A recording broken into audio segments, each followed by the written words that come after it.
Assalamualaikum warahmatullahi wabarakatuh.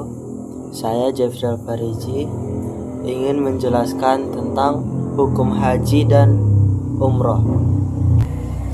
Jadi yang pertama-tama kita harus mengetahui apa sih perbedaan haji dan umroh. Perbedaan haji dan umroh itu terdapat pada hukum, waktu, rukun, dan cakupan wilayah pelaksanaan. Jadi, hukum haji itu wajib bagi yang mampu atau seumur hidup, dan sedangkan umroh itu sunnah, dapat dilakukan kapan saja, mau sekali, 2 kali, mau sebanyak apapun boleh, tetapi hukumnya sunnah. Tapi kalau haji wajib untuk yang mampu. Adapun perbedaan pelaksanaan haji dan umroh. Untuk haji hanya pada bulan Zulhijjah, dan umroh kapan saja sepanjang tahun, terutama bulan Zulhijjah, kecuali ada larangan di mana bulan Zulhijjah pada tanggal 9 sampai 13 itu tidak boleh umroh.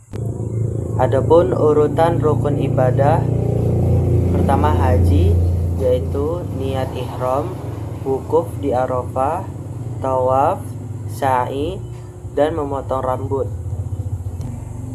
Sedangkan umroh itu niat ihram, tawaf, sa'i, dan memotong rambut.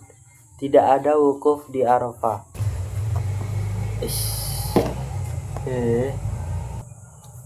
Adapun tahap-tahap pelaksanaan haji ada 9.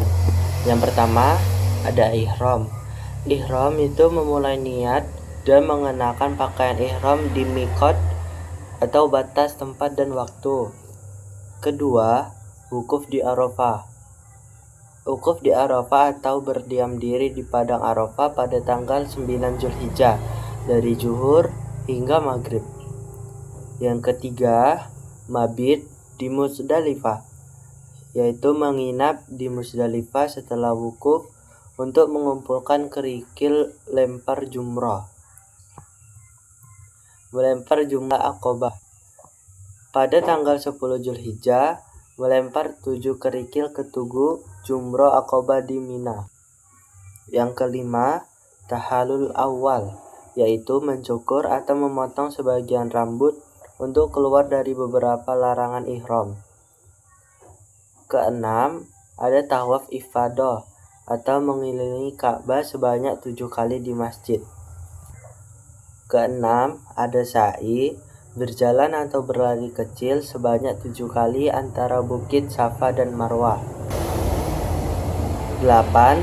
Tahallul kedua, mencukur atau memotong rambut untuk menyelesaikan semua larangan ihram. Yang terakhir atau yang ke-9, tawaf wada, yaitu tawaf perpisahan yang dilakukan sebelum meninggalkan Makkah sebagai penutup. Adapun jenis-jenis pelaksanaan haji ada 3. Yang pertama, haji tamattu. Jamaah melakukan umrah terlebih dahulu, lalu bertahalul, dan setelah itu melakukan haji. Wajib menyembelih hadyu, atau hadyu itu hewan sembelih seperti sapi, kambing, atau puasa sebagai gantinya. Adapun haji ifrad, melakukan haji saja, tidak dikombinasikan dengan umroh. Adapun haji qiran, yaitu menggabungkan niat haji dan umroh menjadi satu kali pelaksanaan. Itu tadi beberapa cara melaksanakan haji. Sekarang tata cara melaksanakan umroh. Tata cara melaksanakan umroh ada 4. Yang pertama, ihram di miqat. Yang kedua, tawaf di Ka'bah. Yang ketiga, sa'i antara Safa dan Marwah. Yang keempat, tahallul.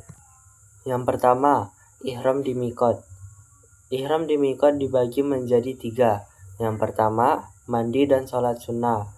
Mandi junub dan sholat sunnah ihram 2 rakaat sebelum memakai ihram. Yang kedua tadi niat ihram, berniat ihram di miqat dengan mengucapkan labbaik Allahumma labbaik, labbaik Allahumma umratan. Yang ketiga, membaca talbiyah. Mulai membaca talbiyah seperti labbaik Allahumma labbaik sejak dari mikot hingga sampai di Masjid Haram. Yang kedua, ada tawaf di Ka'bah. Ini juga dibagi menjadi 3. Yang pertama, masuki Masjidil Haram, yaitu masuk dengan mendahulukan kaki kanan dan membaca doa. Dua, mengelilingi Ka'bah, lakukan tawaf sebanyak 7 putaran berlawanan dengan arah jarum jam, dimulai dan diakhiri di Hajar Aswad. Yang ketiga, sholat sunnah dan minum air jam-jam. Yang urutan ketiga yaitu sa'i antara Safa dan Marwah. Pertama, kita harus berjalan dari Safa menuju bukit Safa dan naik ke atasnya, lalu menghadap Ka'bah dan berdoa. Lalu berjalan 7 kali. Berjalan dari Safa Marwah sebanyak 7 kali. Bagi laki-laki, disunahkan berlari kecil di antara 2 lampu hijau. Yang ketiga, berakhir di Marwah, melakukan hal yang sama seperti di Safa saat sampai di Marwah. Perjalanan dari Safa ke Marwah dihitung 1 putaran, sehingga putaran ke-7 berakhir di Marwah. Yang keempat yaitu tahallul, mencukur atau memendekkan rambut. Setelah sa'i, cukur rambut minimal 3 helai. Pria dianjurkan untuk mengundul seluruh rambut, sedangkan wanita cukup memendekkan sedikit rambutnya di balik hijab.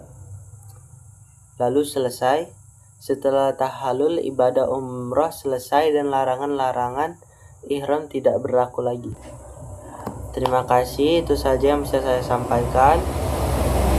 Saya akhiri dengan Assalamualaikum warahmatullahi wabarakatuh.